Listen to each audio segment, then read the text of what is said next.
يا أيها الذين آمنوا اتقوا الله وقولوا قولا سديدا يصلح لكم أعمالكم ويغفر لكم ذنوبكم ومن يطع الله ورسوله فقد فاز فوزا عظيما فإن أصدق الحديث كتاب الله وخير الهدى هدى محمد صلى الله عليه وسلم وشر الأمور محدثاتها وكل محدثة بدعة وكل بدعة ضلالة وكل ضلالة في النار. Kaum muslimin yang berbahagia, segala puji hanya milik Allah Subhanahu wa taala yang terus-menerus melimpahkan nikmat-nikmatnya kepada kita semua. Yang paling utama adalah nikmat iman, Islam dan istiqomah di atas sunnah. Jemaah yang mulia, di antara perkara-perkara yang sulit untuk kita gapai adalah al-ikhlas. Bagaimana seorang memperjuangkan hatinya untuk semata-mata mengharapkan wajah Allah Subhanahu wa taala dalam melakukan aktivitas ibadah dan tidak untuk mendapatkan pujian manusia. Maka hendaklah seseorang melakukan aktivitas ibadah yang pertama di antaranya adalah menjalankan kewajiban yang dibebankan kepada kita.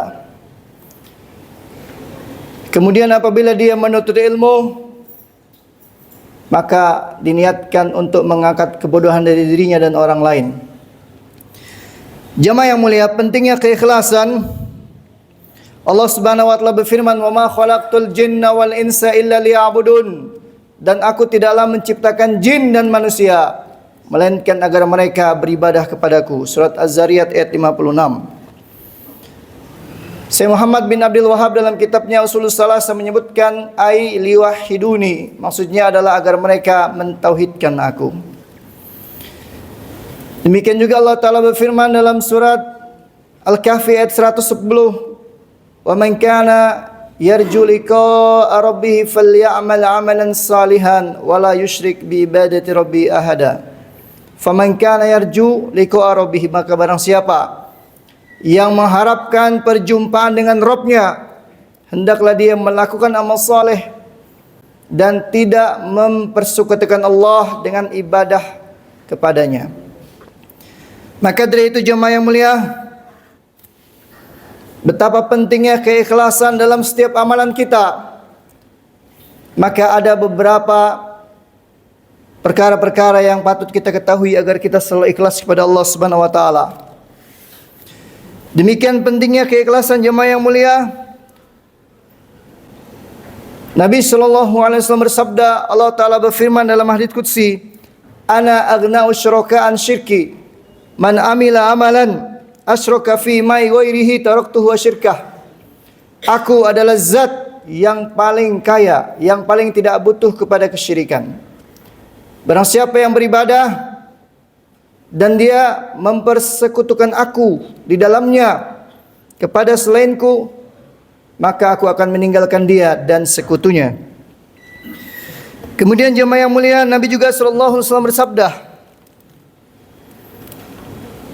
dalam hadis yang diriwayatkan oleh Mahmud bin Lubaid al-Ansari, "Inna akhwafa ma akhafu alaikum asyirkul asghar." Sesungguhnya perkara yang paling aku khawatirkan menimpa kalian adalah syirik kecil. Wa ma syirkul asghar ya Rasulullah? Apa itu syirik kecil ya Rasulullah? Qala ar-riya'u yaqulullahu azza wa jal, "Idza jazan nasa bi amalihim idhabu ila alladhina kuntum tura'una fid dunya fanzuru hal tajiduna indahum jazaan." Nabi SAW bersabda, apa itu, ya, ketika ditanya apa itu syirik kecil, beliau Sallallahu alaihi wasallam bersabda, yaitu riya. Ketika Allah Ta'ala berfirman, ketika membalas amalan-amalan manusia, pergilah kalian kepada orang yang kalian melakukan riya kepadanya, maka lihatlah apakah kalian mendapati di sisi mereka itu pahala. Hadis ini diriwayatkan oleh Al-Haythami dalam Majma' Az-Zawaid dan hadisnya sahih. Jamaah yang mulia, seorang at-tabi'in yang bernama Sufyan Ats-Tsauri rahimahullah mengatakan, ma alladtu syai'an ashaddu alayya min niyyati li'annaha tataqallabu alayya. Tidaklah ada sesuatu yang paling sulit aku obati daripada hatiku, daripada niatku, karena niatku itu selalu berbolak-balik kepadaku. Maka ada di antaranya 10 perkara yang dengannya insyaallah kita akan membantu kita untuk ikhlas. Yang pertama adalah berusaha untuk tidak menampakkan amalan di hadapan manusia. Nabi sallallahu alaihi wasallam bersabda, "Man istata'a minkum an yakuna lahu khab'un min amalin shalih falyaf'al." Maka barang siapa di antara kalian yang mampu memiliki amal soleh di waktu sunyi sendirian, hendaklah dia lakukan. Hadis riwayat Zubair bin Awam dan Abdullah bin Umar dan disahihkan oleh Syekh Albani. Jamaah yang mulia, yang kedua yaitu khawatir agar tidak terkenal di hadapan manusia. Maka kita ingat bagaimana kisah Uwais Al-Qarni ketika Umar bin Khattab meminta agar Uwais mendoakan ampunan untuk beliau. Setelah itu Uwais Al-Qarni pun mengasingkan diri dan dia jauh dari manusia agar dia tidak terkenal. Dan demikian pula para salafus saleh, Zainal Abidin rahimahullah, yang mana beliau bersedekah di malam hari ketika beliau wafat, dimandikan oleh orang-orang, maka orang-orang mengetahui bekas gandum di bahunya itu karena dia selalu mengangkat sesuatu yang berat di malam hari. Maka orang-orang pun mengetahui ketika dia meninggal, maka berhentilah nafkah kepada mereka. Kemudian jamaah yang mulia, Al-Imam Ibnu Qayyim rahimahullah mengatakan, la yajtamil ikhlasu fil qalbi wa mahabbatun nas. Tidak akan berkumpul di dalam hati seseorang yaitu ikhlas dan cinta pujian manusia. Maka jamaah yang mulia, kita ingat ayat Allah Subhanahu wa taala, fawailul lil musallin, celakalah orang-orang yang salat, allazina hum an salatihim sahun, allazina hum yura'una yamna'unal ma'un. Yaitu orang-orang yang lalai dari salatnya, tidak mengerjakan pada waktunya, yang mereka riya dalam melakukan salat tersebut, dan mereka tidak memberikan atau meminjamkan barang berguna, barang yang murah untuk orang lain. Kemudian yang jamaah yang mulia, yang ketiga yaitu merasakan selalu bahwasanya apa yang kita lakukan masih banyak penuh dengan kekurangan jamaah yang mulia, sehingga tidak perlu kita bangga-banggakan di hadapan manusia. Allah Ta'ala berfirman, wallazina yu'tuna ma atau wa qulubuhum wajilatun in annahum ila rabbihim raji'un. Di antara sifat-sifat orang-orang yang beriman yaitu orang-orang yang apabila mereka bersedekah sedangkan hati mereka dalam keadaan takut, yaitu takut tidak diterima, dan mereka meyakini bahwasanya mereka akan kembali kepada Rabb-nya. Surah Al-Mu'minun ayat 60. Kemudian juga berdoa agar amalan-amalan kita diterima oleh Allah Subhanahu wa taala, sebagaimana Nabi Ibrahim mengatakan, Rabbi ja'alni muqimas sholati wa min dzurriyyati rabbana wa taqabbal du'a. Ya Rabbku, jadikanlah aku dan keturunan-keturunanku orang yang mendirikan salat. Ya Allah, terimalah doaku. Kemudian yang keempat jamaah yang mulia, yaitu sama saja antara pujian manusia kepadanya dan celaan manusia. Tidak akan membuatnya semangat beramal soleh dari pujiannya, dan tidak akan membuat dia berhenti ketika dicela oleh manusia, karena tujuannya adalah mengharap ridha Allah Subhanahu wa taala. Kemudian yang kelima jemaah yang mulia, yaitu mengambil faedah dari kisah-kisah orang-orang terdahulu. Bagaimana para ulama ketika menulis buku, maka buku tersebut dibaca terus sampai hari kiamat karena dilakukan dengan ikhlas. Ataupun yang lainnya, seperti Utsman bin Affan, sampai sekarang kebunnya dan hotelnya ada di Masjidil Haram. Kemudian yang keenam, yaitu semangat dalam mengerjakan amalan-amalan secara ikhlas dalam rangka meraih pahala apa yang ada di sisi Allah Subhanahu wa taala. Allah berfirman, "Allazina amanu wa lam yalbisu imanahum bizulmin ulaika lahumul amnu wa hum muhtadun."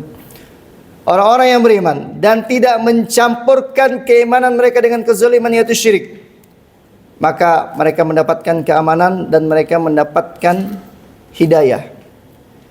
Maka jemaah yang mulia, apabila kita melakukan amalan secara ikhlas, Allah akan melipat gandakan amalan kita 10 kali lipat, bahkan sampai 700 kali lipat, bahkan sampai tanpa batas. Oleh karena itu para ulama mengatakan, rubbah amalin saghirin tukabbiruhu niyah. Betapa banyak amalan yang kecil menjadi besar karena niat, dan betapa banyak amalan yang besar menjadi kecil disebabkan karena niat. Kemudian jemaah yang mulia, yang ketujuh yaitu berdoa agar dihindarkan dari syirik dengan doa, Allahumma inni a'udzubika an usyrika bika wa ana a'lam wa astaghfiruka lima la a'lam. Ya Allah, aku berlindung kepadamu dari syirik kepadamu dengan sesuatu yang aku enggak tahu, dan aku minta ampun dari apa yang aku tidak tahu. Kemudian yang ke-8 jemaah yang mulia, bahwasanya apa yang kita dapatkan dari perkara-perkara itu semuanya adalah kemudahan dari Allah Subhanahu wa taala dan taufiknya, sehingga semuanya kebaikan adalah dari sisi Allah. Bagaimana kita bisa melakukan ketaatan dan istiqomah itu adalah karena karunia Allah. Apabila kita tidak melakukannya karena Allah, satu saat hidayah akan dicabut sehingga kita pun meninggalkan amal soleh tersebut. Barakallahu li wa lakum fil Qur'anil Karim wa nafa'ani wa iyyakum bima fi minal ayati wa zikril hakim wa taqabbala minni wa minkum tilawatahu innahu huwas samiul alim.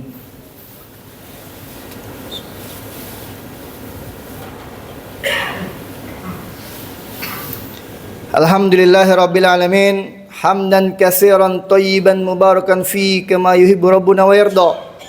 Wassalatu wassalamu ala nabiyyina Muhammadin wa ala alihi wa ashabihi wa man tabi'ahum bi ihsanin ila yaumiddin.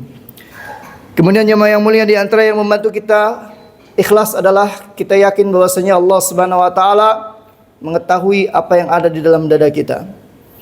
Innahu ya'lamul jahra wa ma yakhfa, sesungguhnya Dia mengetahui apa yang nampak dan apa yang tersembunyi.